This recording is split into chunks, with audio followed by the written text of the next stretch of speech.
Bonjour à toutes et à tous. Cette 14e édition de Défi Autonomie a une allure bien particulière. Je tiens à remercier Alain Poulet de l'avoir maintenu avec une forme numérique parce que c'est un moment de réflexion important. Le Défi Autonomie, c'est la réunion de toutes celles et de tous ceux qui réfléchissent, qui travaillent, qui se dévouent pour que les personnes âgées, jusqu'à la fin de leur vie, aient leur place dans la société. Une place en toute dignité. Cela me semble essentiel. Alors vous savez, aujourd'hui, on a une chance. On vit beaucoup plus vieux. On vit plus vieux et dans de meilleures conditions.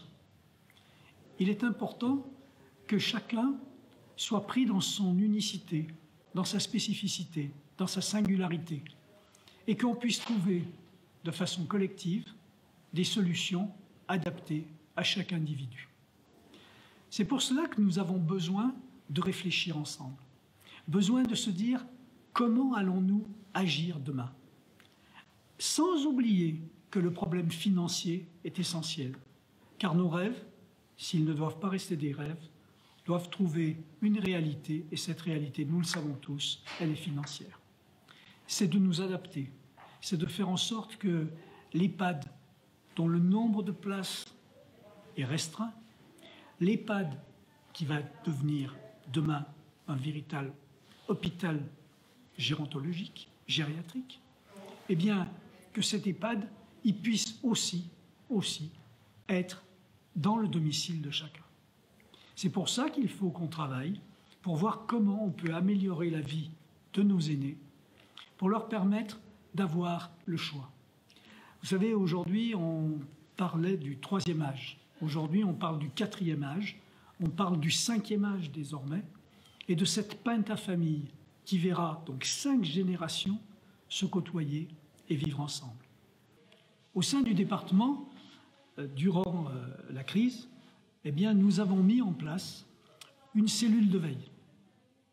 Cette cellule, 360, c'est-à-dire qu'elle était dans toutes les dimensions du problème, eh bien, nous a permis effectivement de faire face et de tenir. Ça a permis aussi de trouver des formules nouvelles, comme par exemple l'opération que nous avons lancée avec les services de la gendarmerie de la Loire et du service départemental d'incendie et de secours, aider nos anciens. Aider nos anciens, c'est simple comme un coup de fil. Il y a une centaine de personnes qui, chaque jour, ont appelé quelques-uns des 9000 personnes bénéficiaires de l'APA. Ça a été pour eux, comme le disait très bien une dame âgée, le rayon de soleil de ma journée. Et pour les agents du département, pour les sapeurs-pompiers, pour les gendarmes, eh bien, ça a été l'occasion de continuer leur mission qui est d'aider les autres. Ils l'ont fait de bon cœur et ils l'ont fait en y tirant une grande satisfaction. Le bonheur, c'est quelque chose qu'on peut donner même si on ne l'a pas. Et je crois qu'effectivement, ils ont trouvé là une autre manière de remplir la mission qui est la leur, c'est d'être au sein de la population, de prendre en compte ses faiblesses, de prendre en compte ses désespoirs et d'aider les gens à s'en sortir. Les anciens ont un rôle essentiel à jouer dans notre société. C'est un rôle de garant de l'avenir. C'est un rôle de transmetteur de la culture, de transmetteur des valeurs qui font le charme de la vie.